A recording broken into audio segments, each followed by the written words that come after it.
He stepped onto the stage like he always did.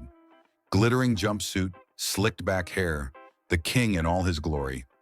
But what came next wasn't a love song or a hip shake. It was a sudden, furious eruption. With eyes locked on the crowd, Elvis unleashed a threat so violent, so unexpected, it left jaws hanging. This wasn't performance, it was personal. What could have pushed the world's most adored icon to that breaking point? Was it rage, fear, or something far more dangerous? Keep watching, you'll want to hear it all. In the final stretch of his career, something about Elvis Presley began to shift, and not in the way fans were used to. The dazzling stage presence, once electric with energy and confidence, started to flicker. His face looked puffier, his movements slower, almost labored at times. The sweat poured off him under the bright lights, not from passion, but as if just standing there took effort. His iconic jumpsuits tailored for the lean, hip-swinging Elvis of earlier years strained against a heavier frame. He was still the king, but now the crown seemed heavier than ever. Even those who only knew him from afar couldn't help but notice something was off.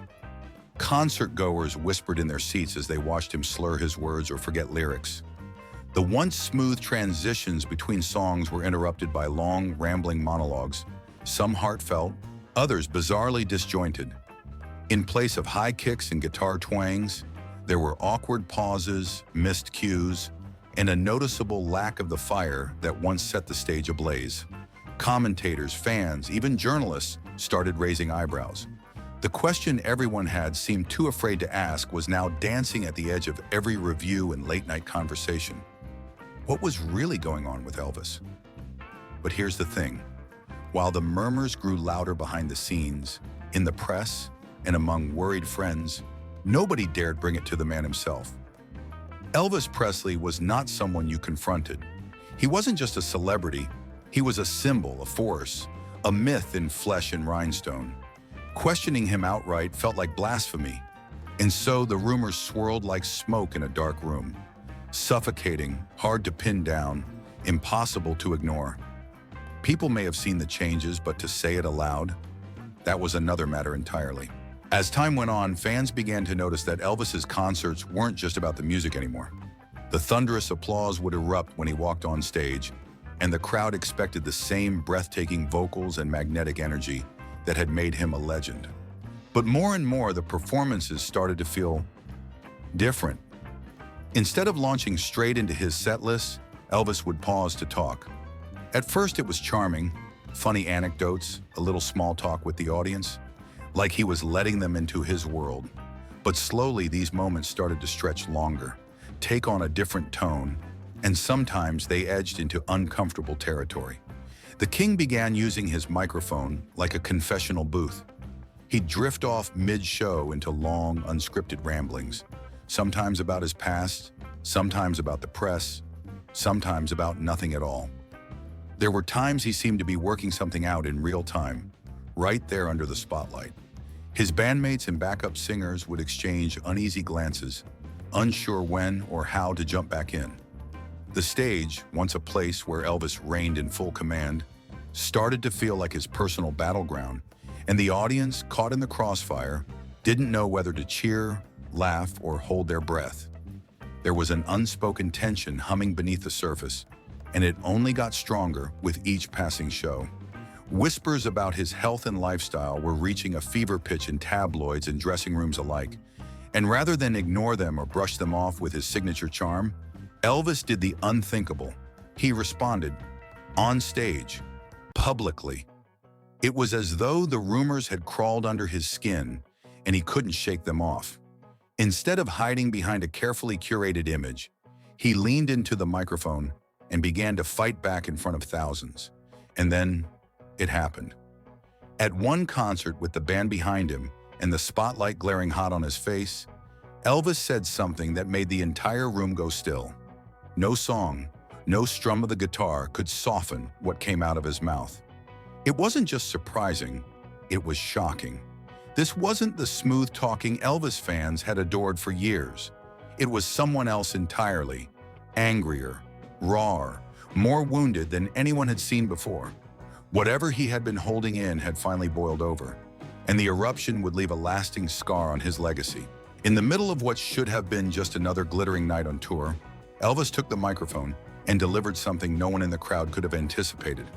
With intensity burning in his voice and an almost wild edge in his eyes, he addressed the audience.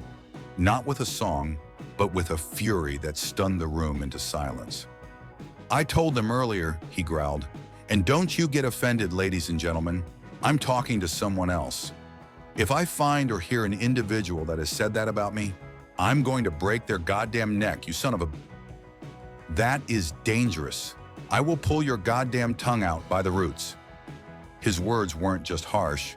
They were laced with a kind of rage that felt deeply personal, explosive, and raw. And then, without skipping a beat or allowing the audience a moment to process the verbal thunderstorm, Elvis turned to his band, nodded, and launched into Hawaiian Wedding Song. That tender, romantic ballad, so sweet and serene, floated across the air like nothing had just happened. It was almost surreal, like watching two versions of the same man exist in real time. One had just delivered a venom-laced threat with the fire of a man cornered, and the other was crooning about love and forever with a soft smile. The emotional whiplash wasn't just confusing, it was unforgettable. So what could possibly drive the king of rock and roll to a place like that? What would compel a man so beloved, so iconic, to use a moment of adoration to unleash such violent emotion? This wasn't just a slip of the tongue or an off-the-cuff remark. It was a window into something deeper, something far more complicated and troubled than the rhinestones and gold records ever revealed. And the real question isn't just what he said, it's why he felt the need to say it.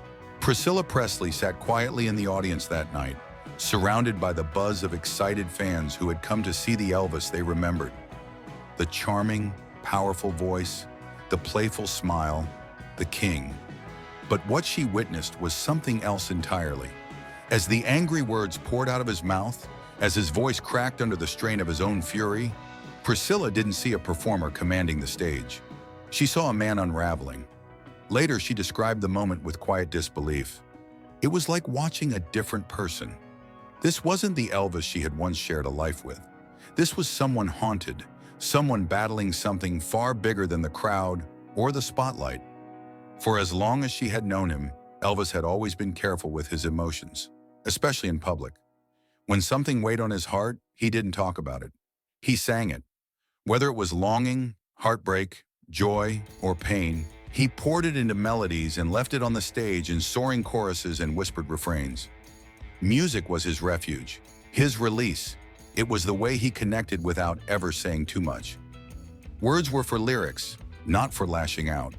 Which is why, on that particular night, hearing him speak like that, not sing, not joke, but threaten, felt like a rupture in everything Phesily thought she knew about him. To her, this wasn't just a celebrity having a bad night. This was personal. This was Elvis, the man she had loved and built a life with, teetering on the edge of something she couldn't quite name. As she watched him shift seamlessly from that jarring outburst into a love song, she felt a chill settle in her chest. The contrast was too sharp, too unsettling. It was more than just a crack in his image. It was a sign that something was breaking inside him. And sitting there, unable to reach him, Phesily realized she was watching a man slowly being consumed by the very world he once ruled. Inside the walls of Graceland, the story looked very different from the glossy images on album covers and the flash bulbs of concert arenas. Nancy Rooks, Elvis's longtime maid and a quiet observer of his most private moments, later opened up about what it was really like to serve the king in his final years. She had seen it all, up close, unfiltered. And though she never confronted him directly, she couldn't help but notice how pain and pressure seemed to shadow him like a second skin. He was often hurting, often exhausted. His schedule was relentless, his world an endless performance. And when he turned to something to cope with it all, no one dared stop him. The people closest to Elvis saw what was happening, but instead of stepping in, they adjusted. They didn't want to upset him, didn't want to disrupt the fragile bubble he lived in. They fetched the things he asked for. No questions, no judgment. It wasn't that they didn't care. Quite the opposite. They cared so much that they stayed silent, hoping their loyalty might somehow protect him. It became routine, normal even. Like the mansion, the music, and the mayhem, the quiet enabling just became part of the world they all lived in. They weren't afraid of Elvis's anger. They were afraid of what might happen if they told him the truth. Aunt Delta, a steady presence in Elvis's inner circle, once confessed a chilling fear to Nancy. "If he doesn't stop taking so many drugs, I'm afraid he's going to die." That moment wasn't just a passing comment. It was the quiet sound of desperation from someone who loved him deeply, someone who had already begun mourning a man who was still alive. Everyone felt it, even if no one said it out loud. The fear wasn't about confrontation. It was about loss, about watching someone slip away right in front of you and feeling helpless to stop it. The people in Graceland were walking on eggshells, not because they didn't see the danger, but because they didn't know how to save the man at the center of it. By the time Elvis unleashed his now infamous threat on stage, the pressure around him had already reached a boiling point. He wasn't just responding to whispers in the tabloids or snide remarks in late-night interviews. He was reacting to a storm that had been swirling for years. The comment, raw, violent, and completely out of character, wasn't just an emotional slip. It was the cry of a man who felt his carefully constructed world spinning out of control. When he threatened to break their goddamn neck and rip their tongue out by the roots, it wasn't just shock value. It was self-defense in its most desperate form. He wasn't just defending his reputation. He was defending the last thing he felt he had left, his version of the truth. Behind the scenes, Elvis was living in a world where everything was slipping. His health, his performances, his relationships. The man who once dazzled millions with effortless charisma now fought just to make it through a show. And as those close to him tiptoed around the growing issues, the rumors outside got louder and more vicious. It's easy to look back and dismiss his words as paranoia or ego, but at the time they were likely fueled by a volatile cocktail of fear, exhaustion, and a growing sense that the world was turning on him. He wasn't just angry, he was unraveling. And with each passing day, the space between who he was and who the world believed he still was grew harder to bridge. What made that outburst so haunting wasn't just the threat itself. It was what it revealed beneath the surface. Elvis wasn't lashing out just because someone had spread a lie. He was fighting to protect the illusion he had lived inside for so long. The illusion that he was still in control, that he could still command the room, that he wasn't drowning under the weight of fame, fear, and physical decline. That night, the mask slipped, just for a moment, and the man behind it, wounded and desperate, gave the world a glimpse it would never forget. The silence that surrounded Elvis Presley in his final years wasn't accidental. It was a silence born of deep loyalty, paralyzing fear, and a kind of collective denial that wrapped itself around everyone close to him. Those in his inner circle, family, friends, employees, weren't blind to the changes. They saw the erratic behavior, the physical decline, the emotional swings. But to speak up, that felt impossible. He wasn't just a man. They saw him as a legend, a symbol, someone who had given them all so much.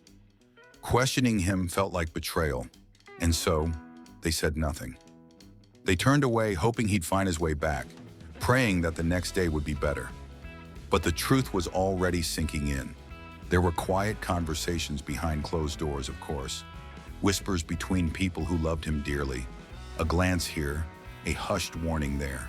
But nothing ever made it to Elvis himself. The fear of pushing him away, of setting him off, of watching him collapse even faster, it kept them silent. And when the end finally came, it was devastating, but it wasn't shocking. Deep down, many had already braced themselves for the possibility. They'd been watching the slow-motion fall for years, helpless to stop it. His death wasn't the result of a single moment. It was the sum of many, 1,000 missed chances to step in, to say something, to reach out before it was too late. Which leads to the haunting question no one really wants to ask. Did Elvis die long before his heart ever stopped beating? Was it that moment on stage when rage spilled out instead of melody? Was it in the quiet corridors of Graceland, When no one could bring themselves to say the words he most needed to hear, the Elvis the world knew, the vibrant, electric, unstoppable force, may have faded long before the headlines ever announced his passing. And what's left behind is a story not just of a man, but of what happens when no one dares to break the silence. If this story moved you or made you see Elvis in a new light, don't forget to hit that like button. It really helps more people discover these untold moments. We'd love to hear your thoughts too. Do you think those around him could have done more? Or was Elvis already too far gone? Share your perspective in the comments section below. We read everyone. And if you want to keep exploring the hidden chapters behind the legends you thought you knew, make sure to subscribe and turn on notifications. There's so much more to uncover, and we'd love to have you along for the journey.